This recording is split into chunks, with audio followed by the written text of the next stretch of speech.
कांग्रेस सांसद और लोकसभा में नेता प्रतिपक्ष राहुल गांधी के सदन में दिए गए भाषण के कुछ हिस्सों को आसन के निर्देशानुसार संसद की कार्यवाही से हटा दिया गया है। ऐसा ही कुछ राज्यसभा में नेता प्रतिपक्ष मल्लिकार्जुन खड़गे के भाषण के साथ भी हुआ है। जब इस संबंध में खड़गे से पूछा गया तो उन्होंने कहा कि ये सरकार सच्चाई को सहन नहीं कर पाती है। उधर राहुल गांधी ने कहा कि वे भाषण के चाहे कितने भी हिस्से हटाए जाए, सच हमेशा सच ही रहने वाला है।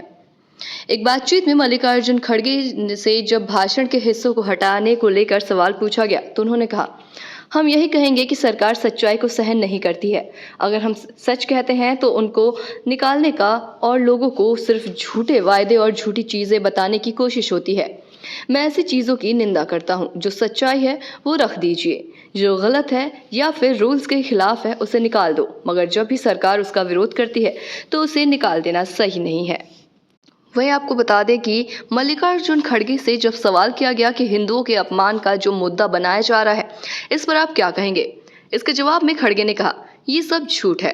राहुल जी ने ये कहा कि सिर्फ आप यानी कि बीजेपी ही हिंदू नहीं है, बल्कि देश में सारे लोग हिंदू हैं।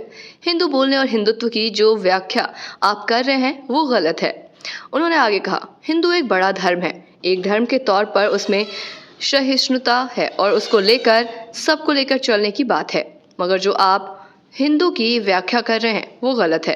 वो चंद लोगों के लिए कर रहे हैं, बाकी लोगों के लिए आप द्वेष की भावना रखते हैं, ये उन्होंने कहा। लेकिन इसको उलट सुलट करने की कोशिश की गई। वही रिपोर्ट्स में बात करते हुए राहुल गांधी ने कहा कि मैं जो भी कुछ कहता था वो सच है। राहुल ने कहा, मोदी जी की दुनिया में सच को मिटाया जा सकता है, लेकिन वास्तव में सत्य को मिटाया नहीं जा सकता। मुझे जो कहना था मैंने कह दिया। वही सच है, वे कितना चाहे उतना मिटा सकते हैं, तो सत्य ही रहता है।